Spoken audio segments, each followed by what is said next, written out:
Planning a gap year in Oz? Don't know where to start? Well, we caught up with some backpackers blazing a trail down there already and asked them to pass on some tips they picked up along the way. And it all starts with a place to crash. I've been staying in the YHA, the Bondi Beach House. It's a lovely environment and they are very good to the backpackers, and they put up a lot of tips, travel tips, and put on a lot of events every day that you can kind of sign up to. There's lots of backpackers coming through here, and so there's always places becoming available, free rooms somewhere. You'll never find a house on your own, but a lot of the time you'll live with other backpackers, and if you travel as a group, it's quite easy to find a flat somewhere and rent it that way. I've heard of people spending up to 3 or 4 months in hostels before they can find anywhere to live, but they're just lazy, you know. All you got to do is just get out there, go on the internet, best place to kind of search for houses, and as soon as you find people that you can connect with, then you're away. I was using internet searches and sort of things like the Gumtree and Flatmate Finders, and I mean there's hundreds of places for, you know, a whole wide variety of your budget. So whatever your budget is, you're going to find somewhere that you stay. I mean, I was quite lucky that I found somewhere in Richmond, and it's a converted fire station, so it's pretty cool. OK, so now you need some cash. The Working Holiday Visa Scheme makes it possible to work and travel around Australia, but how do you find a job?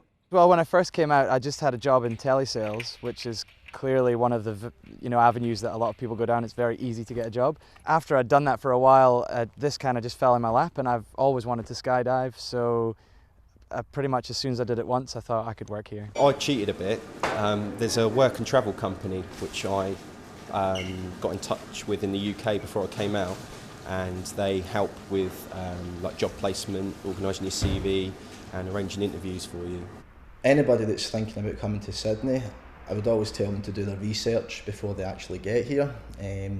Don't be too particular about what kind of job they're going to do. Still nervous? Well, don't be, just take heed of these encouraging words. Well, my advice to anyone coming from the UK over to Australia would be to come over, have an open mind, meet as many people as you can, just put yourself out there, because you're bound to meet people that you get on with. They're a very friendly bunch, so just put yourself out there and have a good time. Just don't make any big plans. It will change once you get here. And if you're worried about going by yourself, don't be worried about going by yourself. It's all going to be good. Read the Lonely Planets, read the guides, go to the web, talk to your travel agents and take advice. And of course, talk to other young travellers, read the blogs, the trip advisors, Twitter. Just look and research so you know what you're getting yourself in for. But also make sure you get the working holiday visa sorted out, your Australian taxation documents sorted out, and also an Aussie bank account, which is really important so the companies that you're working for can pay you. And if after all that useful advice it still sounds a little daunting, don't panic, because there are many companies in Oz set up to help people just like you.